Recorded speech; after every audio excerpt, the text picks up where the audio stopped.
Buenas a todos, señoras y señores. Mientras hablo de la figura del grandioso Roberto Carlos, quiero que os fijéis claramente en sus goles, en sus bombas inteligentes, esos fusiles que eran amenaza para cualquier barrera, para cualquier portero, para cualquiera que se interpusiese en el camino del balón. Roberto Carlos es un lateral que traspasó fronteras. Para muchos el mejor lateral izquierdo de la historia, para mí entre ellos. Muchos dicen que puede ser Paolo Maldini. Yo seré sincero, a Paolo Maldini por edad lo viví más de central, en su etapa más de central, y me encantaba. Para mí hacía la mejor pareja del mundo con Nesta, luego con Stan y Cafú. Era mi defensa preferida del mundo en esa época. Pero lo que es en cuanto a laterales izquierdos, para mí Roberto Carlos era un fuera de serie, el único.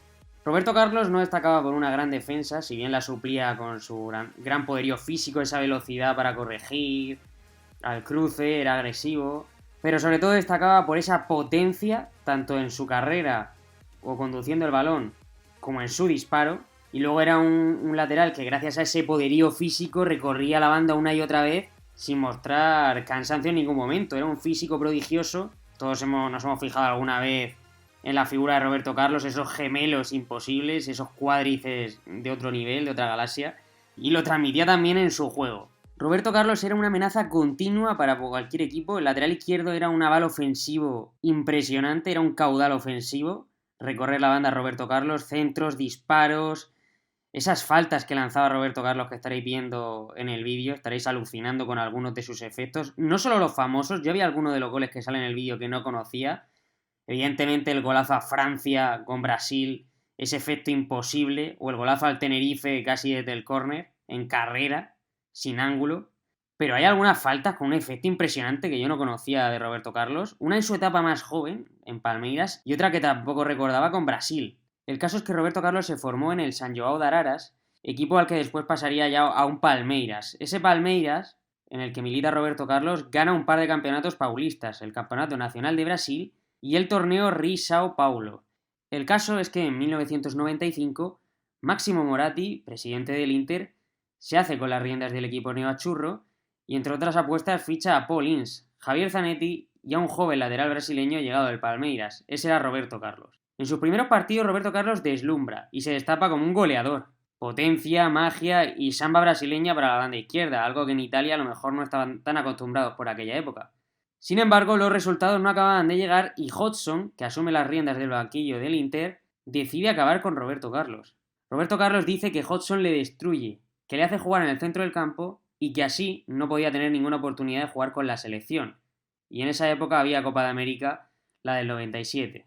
Dice que no es que se llevasen mal, pero que no sabía mucho de fútbol. Yo creo que Roy Hodgson algo de fútbol sabría, pero es evidente que en el caso de Roberto Carlos se equivocó con todas las letras.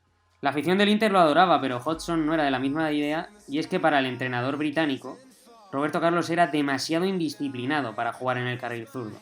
Al recortar su área de acción, le cortó las alas y puso en su lugar a Félix Centofanti, que ahora parece ser que hace sketches de futbolistas en Italia.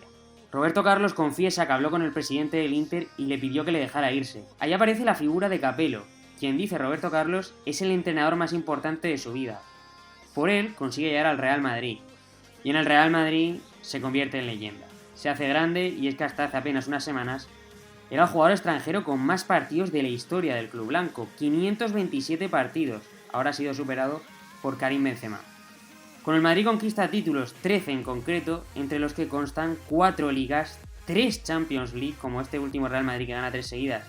Roberto Carlos estuvo cerca de hacerlo de forma seguida, 3 Supercopas de España, 2 Copas Intercontinentales y también una Supercopa de Europa. Sale del Madrid en ese 2007, su etapa más gloriosa sin ningún término de duda, y se va al Fenerbahce, a la Liga Turca. En Turquía ya quizá no tiene la plenitud de años anteriores, pero es Roberto Carlos. Sigue ganando y conquistando títulos, 2 ligas turcas para su grandioso palmarés. Con Brasil hablamos de un icono que refleja probablemente la época de la canariña más ganadora o al menos una de las más triunfales. Roberto Carlos es campeón del mundo del Mundial de 2002, gana 2 Copas Américas y una Copa Confederaciones, es internacional en 128 ocasiones. En el Real Madrid se le recuerdan grandes jugadas, entre otras ese centro que él dice que fue un balón de gol para Zidane en la volea de Zizou, que la verdad es que Roberto Carlos le tira una pedrada y Zidane la baja de los cielos para marcarla por la escuadra en lo que sería la 9ª Champions para el Real Madrid.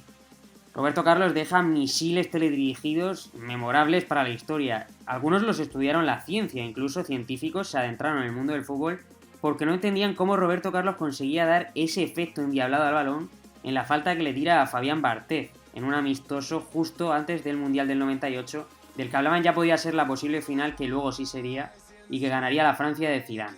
Roberto Carlos tiene ese gol del que hablaba antes al Tenerife, que en carrera, yo no sé si tira o centra, supongo que centraría, pero de Roberto Carlos me creo cualquier cosa, el balón sale desde la línea del córner y consigue batir al portero del Tenerife de otra manera que tampoco nadie conseguía explicar cómo el balón hacía esa trayectoria.